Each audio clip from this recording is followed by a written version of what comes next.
구독과 좋아요는 다음 영상을 만드는 큰 에너지가 됩니다.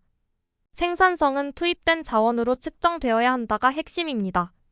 생산성은 성과물과 그 성과물을 획득하기 위해 투입된 자원의 양을 비교, 계산해서 판단합니다. 출력입력이라고 이해하면 좋습니다.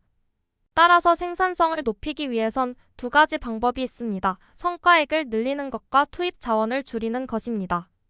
성과를 높이기 위해 아니한 RP 자원을 추가로 투입함으로써 생산성이 더욱 떨어진다. 비용 삭감 이외의 방법을 쓰지 않기 때문에 생산성 개선 효과가 미미하다.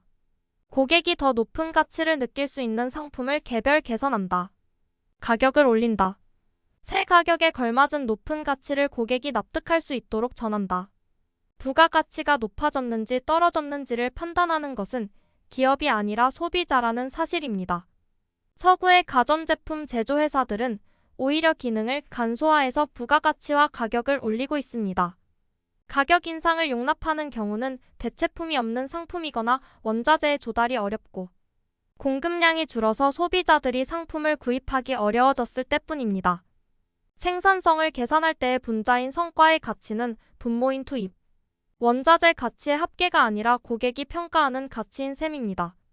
비용 삭감뿐 아니라 성과의 가치를 올리는 것도, 그리고 개선뿐만 아니라 혁신적인 발상이나 기술을 구사해서 생산성을 대폭 향상시키는 일도 모두 똑같이 중요합니다. 하지만 비제조 분야를 포함한 조직 전체의 생산성 향상은 기업이 낳을 수 있는 부가가치의 크기를 규정하고 각각의 경쟁력에도 영향을 주는 중요한 경영 과제 중 하나입니다. 조직 전반에서 생산성 향상을 위해 노력하면 혁신에 필요한 요소, 즉 혁신을 위한 시간과 혁신을 위한 동기부여가 생겨나게 됩니다. 혁신 자체를 낳은 프로세스의 생산성을 끌어들이지 않는 것이 좋다는 것이지, 생산성이라는 개념을 완전히 무시해도 된다는 악의는 아닙니다. 하는 일의 부가가치가 낮아져 내가 이 일을 하는데 무슨 의미가 있을까? 라는 의구심이 드는 작업을 계속해야 한다면 일하는 사람의 정신이 피폐해집니다. 그리고 동료 간 인간관계가 서먹해지는 것은 사람들이 한눈 팔 틈도 없이 시간에 쫓겨 일하기 때문입니다. 그런 일은 그만두든지 자동화하든지 점점 효율화시킴으로써 여유 시간을 얻고 그 시간을 일과 삶의 균형 개선이나 혁신을 위해 사용하면 직장 분위기도 훨씬 밝아지고 사원들의 의욕도 불러일으킬 수 있습니다. 기술적 혁신의 대부분은 맨 처음 획기적인 기술을 발견하거나 확립되는 데서 시작됩니다. 그 기술이 어떻게 사회나 사람들의 생활을 바꾸어 갈지 상상할 수는 있지만 처음부터 전체 그림을 파악할 수 있는 사람은 아무도 없습니다. 이는 현실의 구체적인 문제를 해결하기 위해 누군가가 혁신적인 발상을 하고 그것을 제도화함으로써 실현하는 혁신입니다. 이 기술적 혁신이 일어나는 동기는 눈앞에 존재하는 불편함과 그 문제를 한꺼번에 해결할 획기적인 해답을 찾고 싶다는 절실한 심정입니다. 그러므로 비즈니스 혁신을 일으키기 위해서는 사원들에게 문제, 인식력 과제 설정력과 그 문제를 한 번에 해결하고자 하는 강한 동기를 부여해 주어야 합니다. 이것이야말로 혁신을 위한 동기부여이며 그것을 위해선 늘 생산성이라는 개념을 강하게 의식하게 해야 합니다. 비즈니스 혁신이란 기존 비즈니스의 생산성을 압도적으로 향상시킬 수 있는 방법은 없을까? 하고 고민하는 데서 탄생합니다. 모든 원가를 근본적으로 바꾸지 않는 한 갑자기 생산성을 높일 수는 없다고 인식하고 그것에 동반하는 리스크를 떠안아야 한다는 사실을 알고 있기 때문입니다. 같은 일을 더 오랜 시간을 들여 끝내는 것이 수입을 늘린다 생산성을 낮추는 편이 수입을 늘린다는 인식이 생기기 쉽습니다.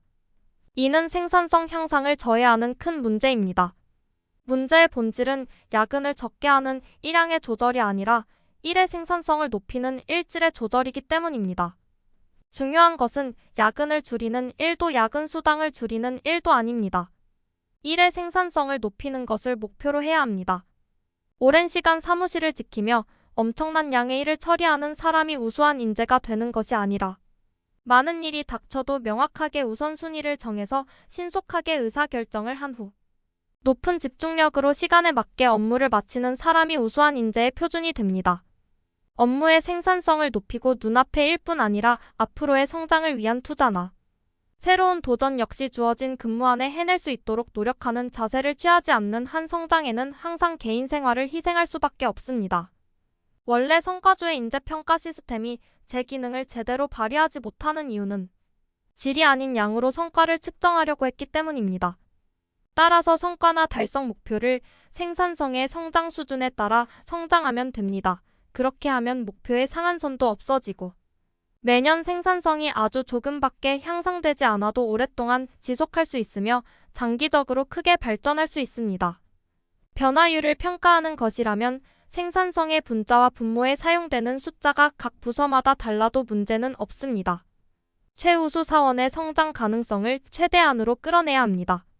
물론 조직에 속하는 모든 사람의 생산성을 끌어올리는 것이 이상적입니다. 하지만 발전 가능성이 큰 그룹에 집중하면 보다 효과적으로 조직 전반의 생산성을 높일 수 있습니다. 현실적으로 발휘하는 실력을 그 사람이 지닌 잠재력으로 나눈 잠재.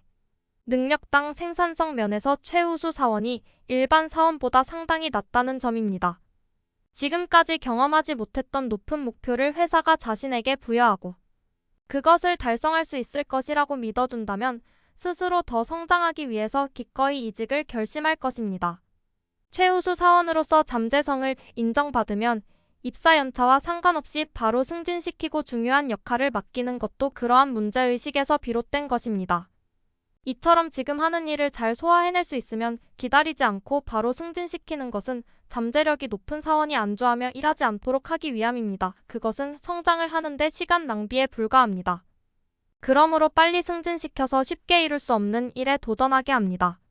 최우수 사원을 기르는데 집중하는 기업은 그들의 성장 커브가 잠들기 시작하는 즉시 승진이나 인사이동을 통해 잠재력을 초과로 발휘할 수밖에 없는 환경으로 이동시킵니다. 임원 발탁 시점이 빠르면 빠를수록 발탁에 누락된 사람들이 조기에 의욕을 잃을 것을 걱정하기 때문입니다. 즉, 상대적 박탈감에 대한 걱정입니다. 조직이 평균적인 사원들의 의욕을 유지하기 위해 최우수 사원의 가능성을 희생시키는 이유입니다. 혹독한 현실이기는 하지만 언제든지 역전이 가능하다는 사실을 염두에 둔다면 조기 승진이 무조건 조직의 의욕을 떨어뜨리지는 않게 됩니다. 그런데도 조직원의 의욕 상실을 필요 이상으로 신경 쓰는 기업은 젊은 최우수 사원의 선발을 주저하게 마련입니다. 임원 후보를 고르는 일은 부장 전원을 경쟁시키는 것이 아니라 부장직을 맡고 있는 사람 중에서 성과가 높은 사람만을 골라서 특별한 도전의 기회를 주어 경쟁시켜야 할 것입니다. 이를 위해 2단계에서 처음으로 최우수 사원을 다른 사원들과 구분합니다. 선발은 목적이 아니라 성장 지원을 위한 필수 불가결한 수단이라는 의식을 가진 조직일수록 선발 시기는 빠르며 반면에 선발은 승진을 위한 것이라고 생각하는 조직에서는 선발이 늦어질 수밖에 없습니다. 사업도 조직도 급격하게 확대되던 고도 성장기에는 따로 선발을 하지 않아도 최우수 사원에게 젊었을 때부터 자연스럽게 큰 도전의 기회가 주어지곤 했습니다.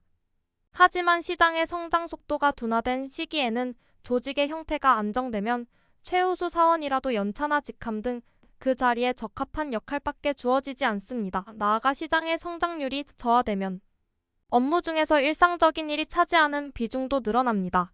이 때문에 저성장 분야의 사업을 하는 기업이나 직급의 층이 많은 큰 조직, 연령 구성이 역피라미드형 조직에서는 능력 있는 직원이라면 자연스럽게 성장할 것이라는 안이한 기대는 버려야 합니다. 이러한 환경에 있는 기업일수록 더 의식적으로 젊은 최우수 사원을 육성해야 하기 때문입니다. 인사평가에서 현재의 본인이 1년 전의 자신에 비해 무엇이 얼마나 성장했는지, 언어로 표현하게 하여 충분히 성장하고 있는지 되돌아보도록 해야 합니다. 목표도 1년 후에는 어떤 점에서 지금보다 얼마나 성장하고 싶다는 식으로 구체적으로 세우도록 합니다. 성장 가능성이 큰 그들을 현재 상태로 만족시키는 것은 엄청난 손실입니다. 다양한 연구를 통해 그들의 성장 가능성을 최대한으로 끌어내면 조직 전반의 생산성을 높이는 데도 큰 영향을 줄 수 있습니다. 하지만 특정 사람들을 통째로 방치해두는 것은 결코 바람직하지 않습니다. 왜냐하면 어떤 조직이든 진급에서 누락되는 사람의 수가 진급되는 사람보다 월등하게 많기 때문입니다. 이 그룹의 생산성 향상을 포기해버리면 아무리 소수의 선발대나 젊은 사원이 의욕적으로 재량을 쌓고 생산성 향상에 매진한다 해도 조직 전반의 생산을 높이는 일은 지극히 어려운 일입니다. 그렇다면 이 그룹의 생산성을 높이려면 무엇이 필요할까요? 사실 이들에게 가장 필요한 것은 회사는 아직 당신들에게 기대하고 있다는 메시지입니다. 자신의 평가를 진솔하게 듣고 현 시점의 성과를 직시해 조금이라도 생산성을 올릴 수 있도록 지원하는 것, 그것은 언뜻 혹독한 요구처럼 보이지만 실은 매우 친절한 대우입니다. 하지만 승진이나 상여금 책정을 위해서가 아니라 성장을 독려하기 위한 피드백을 줄 때는 굳이 약점이라는 부정적인 말을 사용할 필요는 없습니다. 앞으로는 이 점을 개선해라고 메시지를 전달할 때는 앞으로 개발이 요구되는 분야라는 뜻의 개발해야 할 분야라는 말을 사용하는 편이 적절합니다. 조직이 사람을 평가하는 목적, 즉 인상제도의 목적은 승진자를 정하거나 상여금을 책정해야 하기 때문이 아닙니다. 더 중요한 것은 개개인이 앞으로 어떤 분야에 주력해서 능력을 개발시켜야 할지 각자 나아가야 할 방향을 명시하고 다음 평가 때까지 당신이 이것을 할 수 있게 되기를 기대한다고 전달하기 위함입니다. 여기서 중요한 사실은 순위를 정하기 위한 평가와 성장을 지원하기 위한 구체적이고 자세한 피드백을 구분해서 써야 한다는 점입니다. 성장을 위한 피드백은 승진을 위한 평가와는 달리 자세하고 구체적인 것에 의미가 있습니다.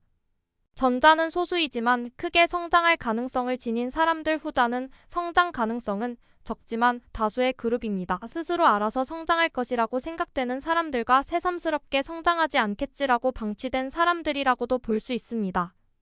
이처럼 가장 많이 성장할 수 있는 사람들과 수적으로 많은 사람들을 포기해버리면 생산성이 높은 조직을 만드는 일은 거의 불가능합니다. 관리자면 조직의 생산성 향상을 위해 리더십을 발휘하는 사람입니다. 반대로 부하 직원의 자질 향상이 부서의 성과를 올리는데 효과적인 수단이라고 인식하면 바빠서 부하 직원을 육성할 틈이 없다가 아니라 바쁘니까 빨리 부하 직원을 육성해야지라는 쪽으로 생각을 바꿀 수 있습니다. 아무리 신입사원이 머리로 올바른 방법을 이해한다 해도 생산성이 아직은 매우 낮습니다. 그래서 그것을 조금씩 올려나가기 위해서라도 타이머가 유용합니다. 무엇을 어떻게 바꾸면 속도가 얼마나 달라질지 효과를 하나하나 측정함으로써 한층 더 개선할 수 있기 때문입니다. 타이머를 사용하지 않고 생산성을 높이려는 것은 체중계에 오르지 않고 다이어트를 하는 것과 같은 겁니다. 현장직에 대한 근거 없는 우월감에서 벗어나 생산성을 높이기 위한 기본 사무용품으로 타이머를 사무직에서도 널리 사용한다면 사무직의 생산성도 크게 개선될 것으로 보입니다. 팀 내의 업무가 너무 많을 때 안이하게 아르바이트나 파견 사원을 고용해서 외부 직원에게 맡기는 일만큼은 절대로 피해야 합니다. 외부 직원의 부가가치가 낮은 일을 맡겨버리면 그 업무 방식을 개선하자는 동기가 조직에서 사라지게 됩니다. 그리고 점점 누구도 그것이 원래 어느 정도의 시간을 들여야 할 일이지 생각하지 않게 됩니다. 이 일을 없앨 수는 없을까? 라고 고민해봐야 합니다. 그런 다음 좀 더 효율적인 방법은 없을까? 자동화할 순 없을까? 라고 자문해 보아야 합니다. 부가가치가 낮은 일의 대부분이 경험이 별로 없는 신입사원에게 가기 때문입니다. 1년에 한 번 업무 정산 시기에 부서 내의 업무를 재확인하고 불필요한 업무를 폐지하는 것을 습관화하면 또 다른 효과도 기대할 수 있습니다. 부서 내 업무 재정비를 통해 각 구성원들이 어떤 일을 얼마만큼의 시간을 들이고 있는지 파악할 수 있습니다. 부하 직원들에게도 대체 이런 일에 무슨 의미가 있을까? 라고 의아해하는 일을 그 일을 그만둘 수 없다. 왜냐하면 이러이러한 가치가 있기 때문이라고 설명할 수 있는 소중한 기회가 될 수 있습니다. 관리직은 전 직원의 일을 이해해도 직원들끼리는 서로의 일을 이해하지 못하는 경우가 흔히 있습니다. 그럴 때도 모두 업무의 범위와 의의를 한번 같이 확인해 둔다면 서로 휴가를 내기도 용이하고 다른 사람의 관점으로 생각할 수 있기에 자신이 미처 생각하지 못했던 생산성 향상의 방법을 찾을 수 있습니다. 다른 부서에서 의뢰받아 정기적으로 업데이트하던 자료 중에도 언제부터인가 상대 부서에서 그다지 필요하지 않게 된 자료도 있습니다. 1년에 한 번 업무를 재정비해서 부서 간의 벽을 넘어 업무의 범주에 대해 대화를 나누는 기회를 갖는다면 조직 내 벽도 허물 수 있고 유대관계도 좋아집니다. 휴가를 내는 사람뿐 아니라 팀의 다른 멤버의 일도 포함해서 부서 전반의 업무 속에서 가성비가 낮은 일을 찾아냄으로써 그것을 그만둘지의 여부를 검토해야 합니다. 재택으로 하는 업무도 정리해서 휴가를 내는 사람이 담당할 수 없는지 검토해야 합니다. 일선 부서에서 이런 근무 방식을 인정해주면 조직의 생산성이 향상할 수 있을 것이라고 제안하는 것이 더 효율적이기도 합니다. 비록 관리직이 아니라도 리더십을 가지고 팀에 공헌하는 것은 당연하기 때문이다. 또 어드바이스의 목적은 팀의 생산성을 높이기 위한 것이라고 모두가 이해하고 있고 어드바이스를 받은 상대도 싫어할 이유가 없다고 생각한다. 자신의 일을 전달 가능한 형태로 만들어 다른 사람도 할 수 있게 함으로써 조직의 생산성을 높이는데 공헌할 수 없는 사람이라고도 할 수 있습니다. 나아가 조직 입장에서는 그 사람이 갑자기 아프거나 퇴사 혹은 휴가를 갔을 때 큰 리스크를 안게 됩니다. 진정한 의미에서 일을 잘하는 사람은 적은 투자로 큰 성과를 낼 수 있는 생산성 높은 업무 방식을 연구하고 다른 사람도 그 일을 할 수 있도록 언어화해서 전수할 수 있는 사람입니다. 그리고 자기 자신은 계속해서 새로운 일에 도전하는 사람을 말합니다. 회의에서 어떻게 하고 있는지, 무엇이 포인트인지, 무엇에 주의해야 하는지 입으로 설명하고 질문하고 대답하다 보면 자신이 하고 있는 일을 언어로 쉽게 표현할 수 있게 됩니다. 각각의 사람이 자신이 잘하는 분야의 노하우를 다른 멤버와 공유하면 모든 사람이 조직 전반의 생산성 향상에 공헌할 수 있습니다. 불필요한 생각을 하지 않고 집중하는 것은 대체적으로 필요하지만 그러한 일이 노동시간의 대부분을 차지하게 되면 생산성은 전혀 향상되지 않고 성장도 기대할 수 없습니다. 그러므로 의도를 갖고 시간을 투자해 생산성이 더 높은 방법을 찾아 고민해야 합니다. 일반적으로 사무직에 종사하는 사람은 내가 하는 일은 나밖에 모른다고 과신함으로써 불필요한 자부심을 갖기 쉽습니다. 모두 같이 대화해보면 그 일은 전혀 모르는 다른 부서 직원이나 훨씬 젊은 신입사원이 한 질문을 계기로 훌륭한 아이디어가 나올 수도 있습니다. 3%의 생산성 향상은 개선으로 달성해야 할 목표이고 30%는 혁신으로 달성해야 할 목표입니다. 현장 직원이 혼자서도 실현할 수 있는 3%의 개선과는 달리 생산성을 30% 수준으로 개선하는 데는 리더의 강한 의지와 리더로서의 역할이 필요합니다. 아울러 1년 이상의 장기적인 관점이나 계획 리스크에 대처하는 방법도 필요합니다. 기업의 교육은 업무의 생산성을 높이기 위한 투자입니다. 교육을 받음으로써 참가자의 생산성이 얼마나 향상되었는지 또 얼마나 향상될 것인지 교육하는 자체의 생산성 문제를 항상 의식해야 합니다. 교육이 생산성 향상에 직결되지 않는 최대 원인은 교육에서 가르칠 수 있는 것이 추상적이고 일반적이어서 일상의 업무에 필요한 실질적인 노하우를 습득하기 어렵기 때문입니다. 롤플레잉 교육이란 참가자가 역할을 분담해서 실제 업무 현장을 재현하면서 배우는 역할을 연기하는 형식의 훈련입니다. 왜 결단을 내리지 못하는가 하면 어떤가의 완벽한 선택지가 있을 것이라고 오해하고 계속해서 그것을 찾으려고 하기 때문입니다. 완전한 정답은 존재하지 않는다. 리스크를 감수하고 결단하는 것이 매니저의 일이라는 사실을 배워나갑니다. 교육이란 업무에 필요한 지식을 익히거나 일에 대한 의식을 바꾸기 위한 것이며 배운 지식을 사용하는 교육은 현장에서 실시해야 한다고 생각하는 기업이 많습니다. 하지만 교육의 즉각적인 효과를 요구하는 글로벌 기업에서는 지식을 얻을 뿐 이 나라 행동 연습까지 교육을 통해 습득해야 한다고 생각합니다. 돌발적인 트러블이 일의 생산성을 크게 낮추는 이유. 대응책이 갖추어져 있지 않기 때문에 관리적이나 베테랑 직원과 같은 경험이 많은 사람의 시간을 대량으로 허비한다. 긴급 대처가 모든 업무에 우선하기 때문에 통상 근무에 큰 지장을 준다. 같은 직업이라도 평소에 비해 불필요한 시간과 노력이 든다. 조직 전체가 혼란에 빠지고 평소보다 더 시급하게 처리해야 하기 때문에 2차적 문제가 생기기 쉽다. 일을 시작하기 전에 출력 이미지를 가진다는 데 있습니다. 출력 이미지 즉 업무에 완성된 이미지를 처음부터 갖는 것은 목표가 무엇인지를 처음부터 의식해두는 일입니다. 처음부터 목표의 모습을 구체적으로 떠올리고 그에 필요하고도 중요한 일부터 우선적으로 착수하는 그런 생산성이 높은 일을 하려면 처음부터 무엇을 목표로 달리고 있는지 명확하게 떠올릴 필요가 있습니다. 정보 수집 전에 구체적인 출력 이미지를 가지기 위해 만드는 것이 블랭크 자료입니다. 완성된 블랭크 자료는 상사나 고객과 공유하고 이 자료의 블랭크 부분에 구체적인 숫자나 자료를 넣으면 됩니다. 사전에 예상치 못했던 가치 있는 정보를 작업 중에 만났다면 그 시점에서 블랭크 자료를 다시 만들어 정말로 가치 있는 최종적인 자료에 사용해야 할 의사결정을 좌우할 가능성이 있는 중요한 정보라는 사실을 확인한 후에 자세히 읽거나 분석을 시작하면 됩니다. 어느 시점에서든 최종적으로 만들고자 하는 자료의 출력 이미지 블랭크 자료가 손안에 있는 항상 가까이의 최신 설계도를 가지고 일을 진행하는 것이 자료 작성의 기본입니다. 블랭크 자료는 시장 조사나 고객 만족도 조사 등을 위해 설문조사를 할 때나 정보 수집을 위한 인터뷰를 할 때도 유용합니다. 블랭크 자료 없이 정보를 모으기 시작하면 정보가 대량으로 존재하는 분야의 정보 수집에는 많은 시간이 허비되고, 정보가 존재하지 않는 분야에서는 매우 짧은 시간 안에 정보 수집이 끝나게 되는 정보 편중으로 인한 문제가 생길 가능성도 있습니다. 블랭크 자료를 만든 후에 정보를 수집하고 있는 사람은 얼마나 모으기 쉽냐에 구애받지 말고 의사결정에 필요한 정보를 모으지만 막연히 정보를 수집하고 있으면 모으기 쉬운 정보를 모으는 데만 시간에 허비하고 맙니다.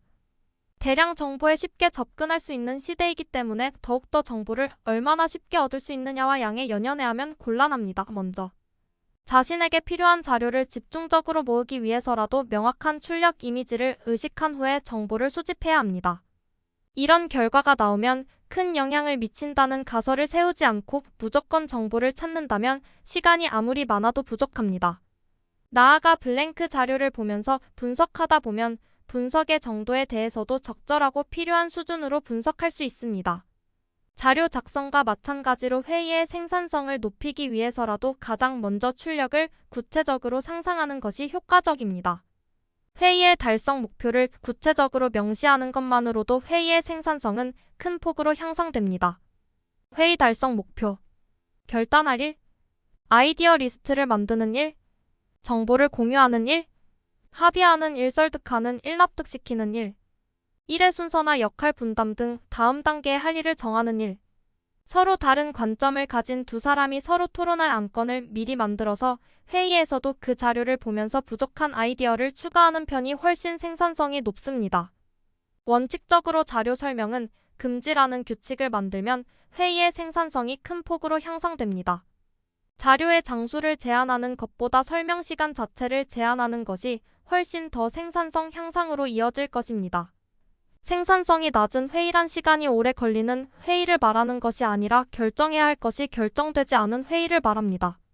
매일 한 가지라도 좋으니 자신이 최종 결정자라면 어떻게 결단을 내릴지 그것은 왜일지 생각하는 습관을 들이면 점차 입장을 취하는 것이 두렵지 않게 됩니다. 오늘 회의에서 결론을 내리지 못한 이유가 무엇이었나? 를 기록해두는 것만으로도 이후 회의의 생산성을 큰 폭으로 끌어올릴 수 있습니다. 의사결정의 논리에 대해서만 회의에서 합의해두면 그 다음은 정보가 손에 들어오는 대로 자동적으로 정할 수 있습니다. 의사결정이 필요한 시점에서 경우에 따라 다르다는 대답을 하는 사람에게는 어떤 경우라면 예스라고 판단합니까? 하고 경우의 수를 명확히 합니다.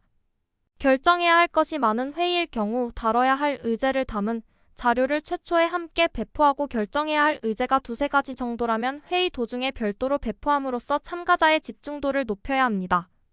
숲속이나 바닷가의 합숙소 등 일상에서 탈피한 장소에서 회의를 함으로써 사내 관료체제의 구속에서 벗어나 아이디어를 내고 적극적으로 토론할 수 있도록 도모하는 것입니다. 자리 배치도 직함순으로 자리를 배치하면 젊은 사람은 발언하기가 어려워지고 부서별로 직원이 모여 앉으면 부서별로 의견이 대립하기가 쉬워집니다.